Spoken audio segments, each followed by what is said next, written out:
অবশ্যই অনলাইনে আবেদন করবে। আবেদন করার পরে জাস্ট পরীক্ষার দিন সে শুধু আসবে পরীক্ষা দিতে। পরীক্ষা পাস করার পরে তার মোবাইলে SMS চলে যায় যে আপনি পরীক্ষা পাস করছেন, আপনি পরবর্তী প্রসিডিউর গ্রহণ করেন। পরবর্তী প্রসিডিউর সে আবার ঘরে বসে অনলাইনে আবেদন করবে। অনলাইনে আবেদন করার পরে একটা লাইসেন্স পেয়ে যাবে। আমাদের এখানে যখন আসবে তখন লাইসেন্স পেয়ে যাবে। লাইসেন্স পাওয়ার পরে মূল লাইসেন্স যখন প্রিন্ট হয় তার বাসায় চলে যায়। এবং আমাদের রেজিস্ট্রেশনও কিন্তু এখন অনলাইন হয়ে গেছে। রেজিস্ট্রেশনও অনলাইনে সে আবেদন করতে পারবে। মালিকানা বদলির জন্য অনলাইনে আবেদন করতে পারবে। এই জন্য আমাদের গ্রাহক টাকা ছাড়া কোনো কাজ হয় না। এটা তো ডিসিটিভির মাধ্যমে হয়। ডিসিটিসির মাধ্যমে এখানে একজন ম্যাজিস্ট্রেট থাকে, জেলা প্রশাসক মনোনীত, পলিটেকনিকের একজন টিচার থাকেন, পরীক্ষার বোর্ডে একজন ট্রাফিক ইন্সপেক্টর থাকেন, একজন ডাক্তার থাকেন।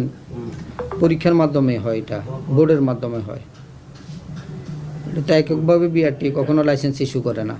বোর্ড সুপারিশ করলে তখন বিআরটি লাইসেন্স ইস্যু করে। কিন্তু এইটার যে অভিযোগ সেটা হচ্ছে আপনার টাকা দিলে পাস করে, টাকা না দিলে